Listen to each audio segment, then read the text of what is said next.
tumekuwa na operation ya kuwakamata madereva wanaoendesha vyombo vya moto barabarani ambao wamekuwa wakitumia vyombo hivyo pasipo kusajiliwa, lakini wengine wamekuwa wakitumia vyombo hivyo vya moto kutembea barabarani huku vikiwa vimewekewa miungurumo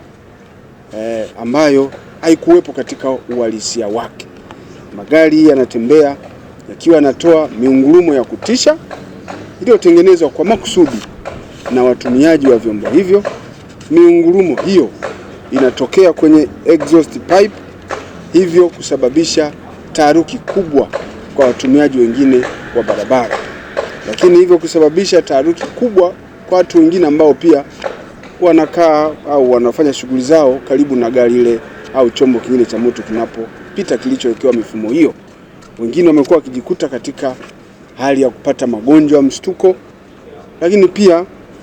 kupata taharuki kubwa wakidhani pengine ni matukio ya kihalifu yanafanyika na wananchi kukosa amani. Sasa kwa sababu hizo, Jeshi la Polisi limeamua kufanya operation katika mkoa wa Mwanza ambapo jumla ya madereva 23 wamekamatwa na magari 14 yamekamatwa, pikipiki za magurudumu 8 zimekamatwa na pikipiki ya magurudumu matatu 1 imekamatwa kutokana na uvunjaji huo wa sheria, kanuni na taratibu za usalama barabarani. Na ndugu waandishi wa habari, operation hii ni endelevu, itaendelea kufanyika katika mkoa wetu ili kuhakikisha kwamba hakuna mtu ambaye anaishi akidhani kwamba yuko juu ya sheria, kanuni na taratibu za usalama barabarani. Tunataka kuona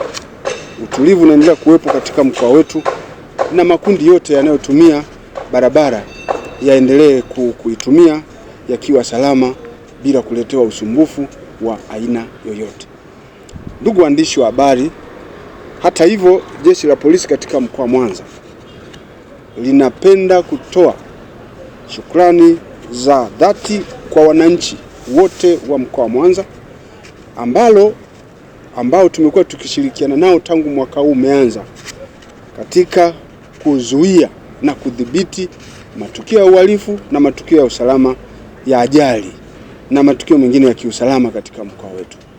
Wananchi wamekuwa wakituunga mkono na kutupatia taarifa mbalimbali ambazo zinasaidia kudhibiti uhalifu na zinasaidia kuzuia uhalifu mwingine usitendeke,